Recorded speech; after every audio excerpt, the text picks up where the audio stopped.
بەڕێزانم کاتتان باش. من سۆران ئیبراهیم خەیاتم بەرنامەیەکی تری ڕوانگەتان پێشەشەکەم.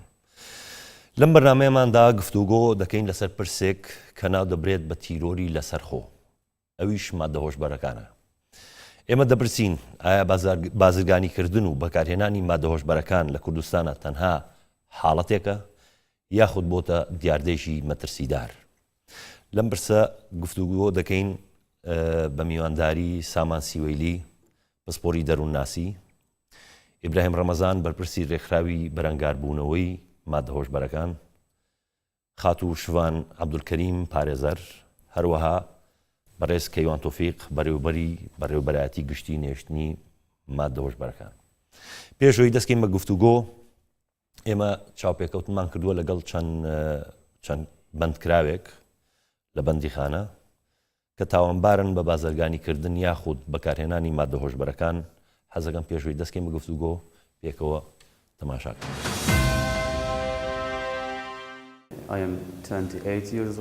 من 28 ساڵم، تورکم، خەڵکی ئیستانبۆڵم. من ئەندازیاری کۆمپیوتەرم. نزیکەی 3 ساڵ پێش ئێستا لە ئیستانبۆڵ دەستم پێکرد. دواتر بۆ خوێندنی ماستێر چوون بۆ ئیتالیا. لەوێ ئاڵوودەی مادە هۆشبەرەکان بووم. لەگەڵ هاوڕێکانم مادە هۆشبەرەکانمان کێشا. بە عەشیش دەستمان پێکرد. ئەی کێ هاتی بۆ کوردستان؟ ساڵی 2014 مانجی 6 هاتوون بۆ کوردستان. پێش ئەوەی بیت بۆ کوردستان، تۆ نەدەزانی لە کوردستان بەکارهێنانی مادە هۆشبەرەکان قەدەغەیە؟ لە ڕاستیدا من هیچم نەدەزانی دەربارەی یاساکانی مادە هۆشبەرەکان. ئەگەر بمزانی با سزاکەی بەم شێوەیە قورسە هەرگیز بەکارم نەدەهێنا لە کوردستان. کاتێک دەستگیرکرای چی دەدەستگیرە؟ ئەوان عەشیشیان لە دەستگرتم. ڕێژەکەی چەند بوو؟ 58 گرام.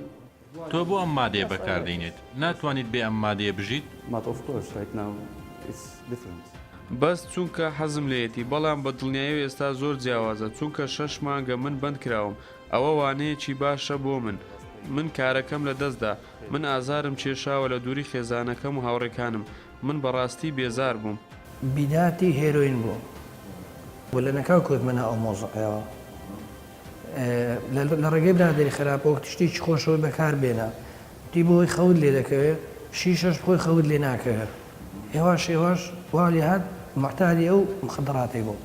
بەڕاستی زۆر شەرمە بۆوانە کەسێکە لە خۆەوە بچێتە ناو مۆزۆعێکی مخدراتەوە با فکر لێکاتەوە ببینێ بزاندا خۆ ئەوە چنیە ئەو خەڵکە چی لاتۆ چۆن ماڵی خەرابووە چۆن لە سەروەت و سامان دەکات لە مادی و معنەوی دەکات هەم لەلایەن پارەیەوە. ئەم کەسیش کاسب بووم لە خەر ئیشم دەکرد ئەو پارەی پەیدام دەکرد لە واتیەوە بیدەم بە ماڵ منداڵم ناچارم بیدەم مخدراتەکە لەبەر ئازاری فێر دەبێ ئەگە فێر بووی دووان نەتکێشە ئازارێکت پەیدا دەبێت دەمری و زیندوو دەبیەوە ناچاری هەر بێکڕێ. ئەگە هات و ئیشیشت نەمەوات لێ دێ زەلامی بۆ دەکوژی شتی خراپتری بۆ دەکەی دزی بۆ دەکەی بۆی ئەم خدراتی پێ بکڕی و بیکێشی و پێی چاک ببێ پێشی چاک ناوی ئەو مخدرات بخۆی لە ئەسڵدا درۆکە لەگەڵ خۆت دەیکەی ئەوانە درۆ لەگەڵ خۆ دەکات دوقمی لێ دەڵ نەشعە بوو خۆش بوو. کاتێک کەلانی پەیوەنددار بوو دەستبەسەر کرد تۆ چ مادە کرد چ مادە کرد پێ جیرا لەلایەن جیرا؟ هێروین و شیشەم لەلا بوو لێم جیرا 30 گرام هێروین بوو 30 گرام شیشە بوو. هیچ تاموچێژێکی نییە تاموچێژەکەوەیە لە پارەت دەکات لە ماڵی دنیات دەکات لە خوشک و داک و برا و هەموو کە سوکارت دەکات. ئەنی ئەگە بێتێ مخدرات خۆرەکان هەموو ینی بەوە ببێت ئاڵقێک لەژێ هەموو گەنجەکان منداڵەکەت لێ بێ قۆدیەک شیری بوێ چیرەکەی بۆی ناکرێت تا مخدراتەکە لێ بۆ خۆتی بکڕێت. برادر خراب جارێکی ومێنە گوتە مەوادە مخدر ئەمە بۆ کێشە بۆ خوشی و بەشەریە باشە ئەمە کێشە ڕەت تیژ بووین. چەند ساڵ لە بوو؟ ئەوە ئیران هەستبەر بوو لە ئیران؟ بەڵێ. چەند ساڵ کێشاتە؟ چەند ساڵ نزیکەی 7 ساڵم نەکێشەوە. چ مادەکەت زیاتر دەکێشە؟ تریۆکم دەکێشە دیڕە بۆ هێروین. بۆچی دەکێشە؟ تشتێکە فێل بووم ئەو لە بۆ خۆشی خۆمە کێشەوە دیڕە فێل بووم زۆر پەشیمانجی بووم کە بەس بێ لەمان ئەز نەشان پێلم. تۆ بەیانی لە بەندیخان دەربەچی؟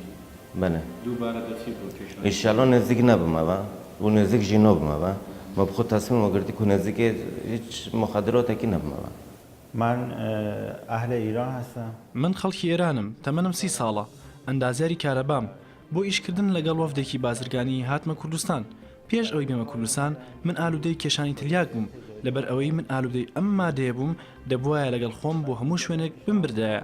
ماوەیە کەنم دەتوانی لەگەڵ خۆم بهێنم لە شوێنی ئەم حەبم بەکاردەهێنا لە دوجار من 3 مانگ لە کوردستان مامەوە لە شاری دوهۆک بۆیە ناچار بووم لەگەڵ خۆم بیهێنم لێرە شەندێ هاوڕێم پەیدا کرد بەڵام دەترسام کە پێیان بڵێم من ئالوودەی مادەی هۆشبەرەکانم بەڵام جارێکیان یەکێک لە هاوڕەکانم داوای لێکردم کە بۆ ئەویشی بهێنم ئەوە بوو لە سنووری نێوان کوردستان و ئێران دەستگیر کرام ئەوە یەکەم جار بوو من ئەو مادەیەم لەگەڵ خۆم هێنا بۆ کوردستان لە گفتوگەکانیشمان لەگەڵ هاوڕەیەکم دەردەکەوێت کە چەند جار من هێناومە من دەمزانی لە کوردستان ئەو مادەیە قەدەغەیە بەڵام نەمدەزانی بەم شێوەیە سزاکەی زۆرە من وامزانی هەر دەست بەسەر دەکرێت و ئیتر ئازاد دەکرێت من شێرە و هێروینم کێشاوە من لە حاجی ئۆمەران گیرام شێرە و هێروین لە دەستم گیرا و بڕیار بوو کە 4 مانگ بمێنمەوە بۆیە بڕێکی زۆرم لەگەڵ خۆم هێنا بوو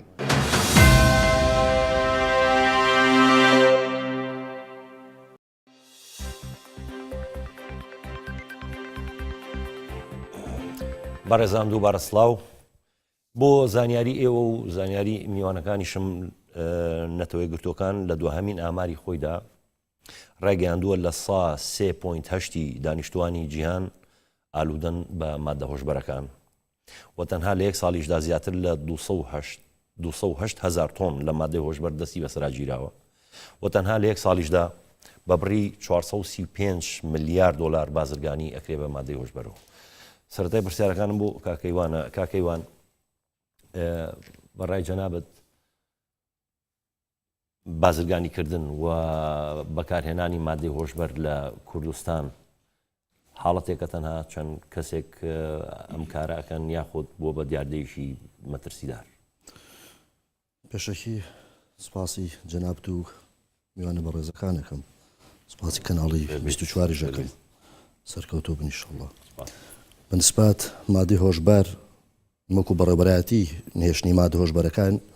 لە هەرێمی کوردستان بە تایبەتی لە هەموو پارێزەکانی هەرێمی کوردستان و سنووری کە دەسەڵاتیشمان تیاهەیەتی و چالاکیانی کە ئێمە قسەی لەسەرەکەین لە سنووری دەسەڵاتی خۆمان لە هەرێمی کوردستان ئێمە ناتوانین ڕاستەوە ڕاست بڵێن بۆتە دیاردا چکامە مەراحلی زۆری تیا هەیە ئەو خەڵکانی کە ئێمە ئەوانی کە ئێمە چۆنە و کەسانی کە دەستگیر ئەکرێن لا ئێمە ڕێژەکان پێت نیشانەدا ئایا بۆتە دیاردەیانە بۆتە دیاردە ڕێژەکانیش ساڵ بە ساڵ تا ئەم دقیقا زیادی کردووە یعنی ڕێژەی بەکارهێنار و بازرگانیکردن بە مادەی هۆشبەر ئەم ساڵ زۆرتر بووە لە پار ئەم ساڵ زۆرتر بووە لە پار بالفعل چۆنەڵێت ساڵانە ئێمە ئاماری ساڵانەمان هەیە چکە ئەوانی کە ئەگیرێن مقارنانێکن بۆ ساڵانی خۆمان چۆن ڕمانکانش بۆ ساڵانیش دراساتی وردی لەسەرەکەین ئێمە کاکەوانەگەر ڕێژەی باسیکەین بە ڕێژەی لە سەدا چەند زیادی کردووە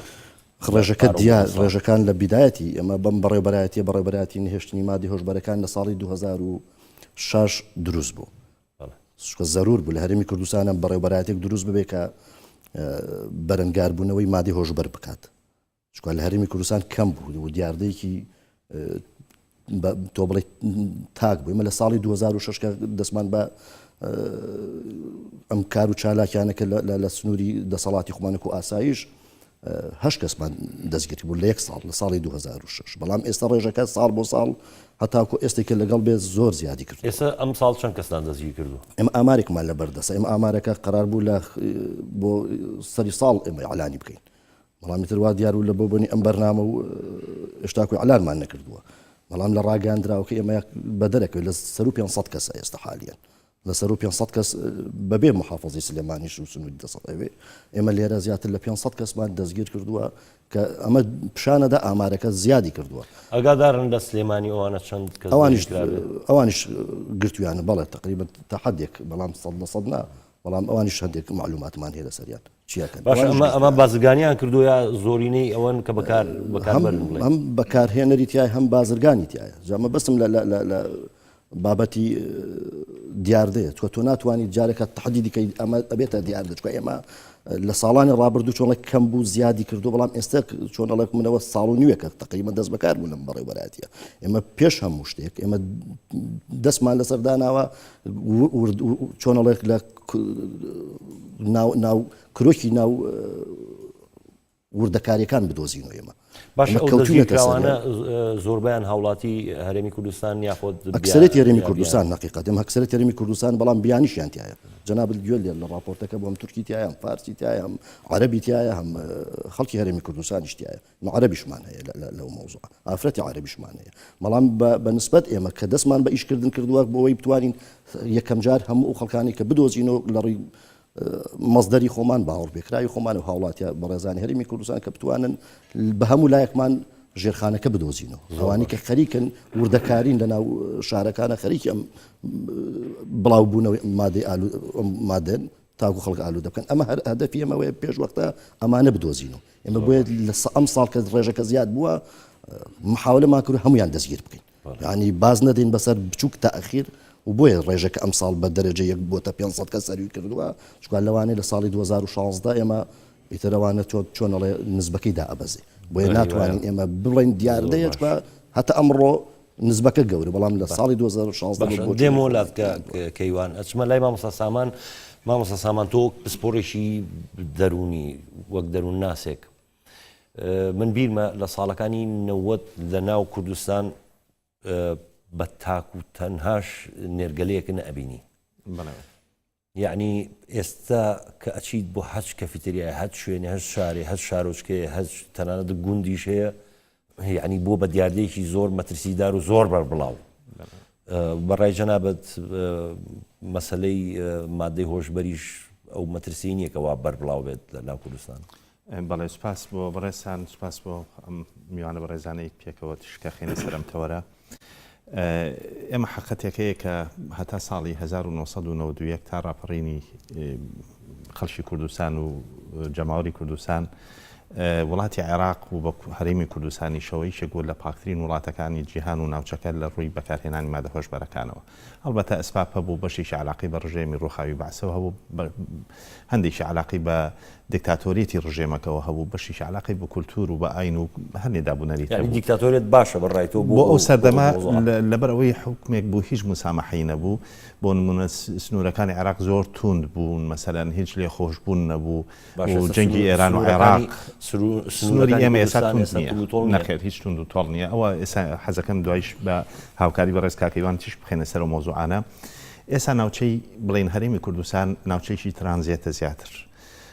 ئێمە نابێ ئۆبشارینەوە کە موقع جغرافیەکەی ئێمە مەترسێکی زۆر گەورەی لەسەر مەسەری بڵاوبوونەوەی مادە هۆشبەرەکان لەبەرەوەی گەورەترین وڵاتیان ئەو وڵاتی کە زۆرترین بەکارهێنەر و ئالوودەبووی تایە لەسەر ئاستی جیهانە شانمان بەشانی یەکەوەی و دراوسین و یەک وڵاتی تر ئەولاتریش بڕۆین گەورەترین وڵاتی بەرهەمهێنی مادە هۆشبەرەکان وڵاتی ئەفغانستانە ئەفغانستان گەورەترین وڵاتی بەرهەمهێنا و کۆماری ئیسلامی ئێرانیش زۆرترین ڕێژەی بەکارهێنەر و ئالوودەبووی تایە لەسەر ئاستی جیهانە ئەمە قسەی من نیە قسەی نەتەوە یەکگرتوەکان و ئامارەکانی نێودەوڵەتی و ئاڵێن هێشتا ئێمە سنوورێکی زۆر بەرفراوانمان هەیە لەولا حاجی هۆمەرانە و هەتاکوم خانەقین و تاشوێ و زائیدەن ئەم ڕۆژ بەشەکەی تری عێراق کە ئومێدەکەین ئێمە خۆمان بە بەشێک لە عێراق نەزانین لە دوای ڕوخانی ڕژێمی بەعسەوە ناوچەی ناوەڕاست و خواروی عێراق و بە تایبەتی خواروی عێراق بووە بە بەشێک ئەتوانین لە ڕووی سیاسیەوە زۆر تێکەڵیەکی سەیریان هەیە یان کولتوری ئاینی مەسەبی ئەوان هەیە بۆیە ئێستا عێراق چیدی ئەو وڵاتە پاکە نییە ئێمە هەر تەنها ئێران مەترسی نییە لەسەر بڵاوبوونەوەی مادە هۆشبەرەکان لەسەر هەرێمی کوردستان بەڵکو ئێستا عێراقیش مەترسێکی زۆرە سەیری ئامارەکانی پارێزگای کەرکووک کرد ساڵانە لە جنوب و ناوەڕاستی عێراقەوە مادە هۆشبەرەکان دێت بەرەو کوردستان من هەربیرمە ئاسایشی سلێمانی ئەگەر قسەکەمان ڕاست بێ لە سنووری بڵین کەرکووک و ئەوانیش هەر مەترسی لەسرە بەڵێ بە دڵنیاییەوە و ئەمڕۆ لە ناوچەکانی خواروی عێراق دیاردەیەکی زۆر بەربڵاوە بۆیە کاتێک قسە لەسەر مەسەلی بە دیاردەبوونەکەین ئێمە لە کاتێکە ناوچەی ترانزیێتی نەڕووی بازرگانیەوە و دوژمنانی کوردیش زۆر هەوڵی بڵاوبوونەوەی ئەمادانە ئەدەن کە حتا لە باری سەحافی ڕۆژنامەنووسیا زۆر جار بە ئەنفالی سپی ناوزە دەکرێت جاران بە ئەنفالی ڕەش و بە ئاگر و ئاسن و هێرشی سەربازی ئەنویست لە ناومان برن ئێستا دەست و قاچیان بەسراوە بەڵام دێن وەسایلی ترەگرنە بەرێکی لەوانە ئەمەیە بەڵام خۆشبەختانە لەگەڵ ئەو هەموو سنوورە بەربڵاوی هەمانە لەگەڵ ئەو وڵاتانی دەوروبەرمان لەگەڵ ئەو هەموو هەوڵەشی دراوە بۆ ئەوی ئەم دەرمانان ئەم ماوەدانە بخەنە ناومانەوە خۆشبەختانە هێشتا هەرمی کوردستان من بەش بە حاڵی خۆم لەگەڵەوە ئامارانی بەڕێزیان ئاماژیان پێدا و ئەوانەی لە پارێزگاکانی تری هەرمیشەیە هێشتا من کوردستان هەرمی کوردستان بە ناوچێکی زۆر خاوێنە بینم لەگەڵەوەشە ئێستا سێری پێکاتی دانیشتوانی هەرمی کوردستان کە هەر بچۆرە ناو بازاری هەر پارێزگایشی کوردستانەوە پڕە لە عەرەب پڕە لە تورک پڕە لە فارس پڕە لە ئەنواع وەشقەڵ لەگەڵ ئەو هەمووشە هێشتا کوردستان ئەتوانین بڵین و با خۆشمان ڕازگویانە لەگە خۆمانە بدوێن هیچ ناوچێکی جیهان نییە بڵێ خاوێنە لە 100% لە مەسەلی مادە هۆشبەرەکانە بە ئەوروپاشە و بە ئەمریکاشەوە هێشتا هەرێمی کوردستان بە هیمەتی هەڵبەتە پیاوانی ئاسایش هێزەکانی ئاسایش بە حقیقت ڕۆڵێکی گرنگیان هەیە مامۆستا سامان دوای ئەوە ئەمێ لە جەنابە پرسم بزانم ئەو کێشە دەرونیانەیە کە بەکاربەر ئەوەی کە مادە هۆشبەرەکان بەکارهێنێ کێشە دەروونەکانی چی ئەبێ لەسەر خۆی و ماڵ و مناڵ و ینی ئەو چواردەوری بەڵام ئەمێ بڕۆم بۆ لای کاگ ئیبراهیمی وەکو ڕێکخراوێکتان هەیە کە ڕێکخراوەکەتان تەنها و تەنها بۆ وشیارکردنەوەی خەڵکەوە بەرەنگاربوونەوەی مادە هۆشبەرەکان ئێوە چی ئەکەن ئەو کار و چالاکیانتان چییە کە وا بکەن ڕێ بگرن لە مادە هۆشبەرەکان؟ زۆر سپاس بۆ ئێوە زۆر سپاس بۆ میوان بەڕێزەکان ئێمە وەکو ڕێکخراوی ڕۆشنبیری هۆشیاردیژی مادە هۆشبەرەکان لە هەرێمی کوردستان ساڵی 2007 دامەزراین کە مۆڵەتی فەرمیمان هەیە لە حکوومەتی هەرێمی کوردستان لە ڕێگەی وەزارەتی ناوخۆ ئێمە هەر لە سەرەتای دامەزرانمانەوە بیرۆکەی ئەوبان هەبوو کە چۆن بەرەنگاری مادە هۆشبەرەکان بینەوە بە ڕێگەی وشیارکردنەوە لە ڕێگەی کەسانی ئەکادمی لە ڕێگەی کەسانی پسپۆری زانکۆکانی کوردستان بۆ ئەوەی تاکانی کۆمەڵگەی کوردی وشیاربنەوە لە مەترسی بەکارهێنانی مادە هۆشبەرەکان ئێمە تا ئەوڕۆ نزیکەی 400 سمینارمان کردووە بە هەموو شار و شارستانی کوردستان نزیکەی 10,000 کەس ئامادە بووە خوێنکار قوتابی لاو گەنج لەو سمینارانی ئێمە نزیکەی 8 وەرکشۆپیشمان ئەنجامداوە و 2 کتابمان چاپ کردو 8 نامیلکەشمان چاپ کردو بۆ کەسانی پسپۆرت کە ئەمانە جۆرێک لە بڵاوکردنەوەی هۆشیاری لە مادە هۆشبەرەکان لە قوتابخانە و زانکۆکان ئێمە نزیکەی سەردانی 200 قوتابخانەی شاری هەولێر دۆک سلێمانیمان کردێ بە بێ جیاوازی زۆر گرنگی بە چ فئەیەگەیەنێ ینی ئەو کەسانی کە پاش پۆلی نۆی بنەڕەتی کە ئێستا لە پاش ینی فترەی ئامادەیی بۆ زانکۆ بۆ پەیمانگەکان ئەمە لە پاش 15 ساڵ 16 ساڵی گرنگیان پێ دەین و سەردانمان کردن و وەرکشۆپ و سمینارمان بۆیان کردەوە وشیارمان کردنەوەتەوە بۆ نمونە پێمان گوتون جۆرەکانی مادە هۆشبەرەکان ئەمانن و چۆنیەتی بەرەنگاربوونەوەی ئاوایە و چۆنیەتی بەکارهێنانی ئاوایە زیاتر زەختمان لەسەرەوەیکتەوە چۆن ڕێگر بین خەڵک قوتابی چۆن توش دەبی لە ڕێگەی قوتابخانەکان بۆ نمونە ئێمە نمونەی زیندومان هەیە لە میسر قوتابخانەیەکی ئامادەی چۆن توش بوون بە دابشکردنی هەندێک چەتە لە پێش قوتابخانە گوڵیان دابش کردو ئەو گوڵانە بە مادەی هۆشبەر ینی لە ڕێگەی پیشەسازی تەرتیب کرابوون کە ئەو گەنجانە ئەو قوتابیانە تووشی مادەی هۆشبەر ئێمە وامان لێکردوون ئێوە هینتان پێ ینی نمونەتان پێ پیشانی ئەو گەنجانەی بنکەمە نمونونەکان وا زیاتر لە ڕێگەی ڤیددیوە لە ڕێگەی سلایداتە پاوەرپۆین پیشانیان دەدەین ئەو وێنەی ئەو کەسانەی کە مادەی هۆشبەریان بەکارێناوە کە چەند ڕوخسانیانە بەشێک لە سیمینارەکانمان ئەو کەسانە پیشان دەدەین چۆن لە دنیا ئەو کەسانە جەستەیان لە ناوچووە و لە ڕێگەی بەکارهێنانی ئەو مادانە چۆن لە ڕێگەی هاتوچەوە ینی بە ئادیسەی سیارە پاش بەکارهێنان مردوون و ئەو کەسانی کە زیاتر بەردەوام بوون لەسەر مادەکە باش ئەو کەسانی کە زۆر بڵین زۆرینی و کەسانی کە مادە هۆشبەرەکان بەکارهێنن زیاتر خەڵکی شارن یاخود شارۆچکە و قەزاونە هەیە پێی ئەو ڕاپۆرتێکی ئێوەش پیشانتادا زیاتر ئەو کەسانن کە تەمەنیان لە سەروی 20 ساڵیە و ئێستا هەندێک خەڵکی زیاتر توش بووە لەوانەیە کاکەوان معلوماتی زیاتریش بی ئەو کەسانێک کە لە نێوان 40 بۆ 45 ساڵیش ئەوانش زۆر شارن زیاتر یاخود ئێستا هەموو هەرێمی کوردستان بەبێ جیاوازی شار و شارۆچکە هیچ جیاوازی نییە لە ڕێگەی ئەنی زیاتر بڵین ئەو شارۆچکە یاخود ئەو شارە زیاتر هەموو کوردستان ئەو مادەی تێدا هەیە و خەڵک بەکاری دێنی باش بە ڕێژەی جیاواز زۆر باشە ئەسمە لای خاتو شوان خان لە ڕووی یاساییەوە ئەو کەسەی کە مادەی هۆشبەر بەکارێنێ لەگەڵ ئەو کەسەی کە بازرگانیەکە مادەی هۆشبەرەوە حکمی جیاوازی هەیە؟ بەڵێ سەرەتا سپاست دەکەم لەو بەرنامەکەت و سپاسی میوانەکانیش دەکەم و سپاسی کەناڵەکەش کە دەرفەتتان پێدام بەشدار بوون لە بەرنامەکەت خۆی بەنسبەت قانونیەن مادەی 14 لە قانون مخدرات فقرەی ئەلف و با مثلا فقرەی ئەلفمان هەیە تایبەتە بە تاجیری ئەو کەسێک کە تیجارەت بە مادەی مخادرات دەکا کە حکومەکەی جیایە لەگەڵ ئەو کەسێک کە بەکاری دێنیتن فقرەی بە ئەو کەسانەی کە بەکاری دێنن فەوانەی کە تیجارەت بە مادەی مخادرات دەکەن حکومەکەیان ئەعدامە هەرچەند لە هەرێمی کوردستان ئەعدام نییە حکومەکەیان ئێستا 15 ساڵە حەدی يعني ئەو ڕێژەیەکە پیانەگیرێ بۆ نمونە هەیە چەند گرامێکی پێگیرێ تیجارەتی پێوەکە هەیە بە کیلۆ تیجارەت ئەو جیاوازی بەتەکیید لێرکانە مختبەری ئەدلەی جنایی تحدیدی دەکا کەمیەکەی بەنسبەت کەمیەکەی بە جۆرەی وی حکومەکەی تحدید دەکەی ئەی جۆری مادە هۆشبەرەکە نفسی شت ئەویش ئەوەیە مختبەری ئەدلەی جنایی لەبەرەوەی محکەمە ناتوانیتن ئەوەی تحدیدکە دەمێتەوە سەر مختبەر کە ئەو تحدیدی دەکا ئیدیت پاشوی حکومەکە بە جۆرەی وی دەدرێ لەو کەسانی کە بەکارێنەریشن ئەویش حکومەکەیان دەتوانین بڵێن 6 ساڵ لە بۆ 15 ساڵە ئەویش تەخفیفیەیە مەسەلەن با بڵێن ئەو کەسانێک کە تازە گەنجە یان جاری یەکەمیتی سەوابقی نییە دەکرێت 6 ساڵەکەش مەسەلەن لەیان بکرێتە 3 ساڵ بەس بە جۆرەی کە قەراری محکەمەی تەمیز ناکرێت لە 3 ساڵ کەمتر بیتن یعنی ئەو کەسێک کە مادەی هۆشبەریش بەکاردێنی لە 3 ساڵ کەمتر ناتوانێ عقوبە وەرگ بگریتن یعنی ناتوانانی بڵێن لە 3 ساڵی کەمتر بکەین عقوبەکەی لەو کەسانی کە بەکارهێنەرن ینی بەکاری دێنن ینی في كل ئەحوال ئەو کەسێک کە بەکاری دێنیتن لە 3 ساڵ کەمتر عقوبە وەرناگریتن باشە هەندێک کەس هەیە ینی گلەیەکە ئەوە ئەگەر من کاکەوانی وەڵامی و پرسیارم باتەوە یعنی هەندێک هەیە ئەڵێن حکم تا حکم فەرقەکە هەندێک هەیە یعنی ماوەدێکی کەمی پێگیراوە حکومێکی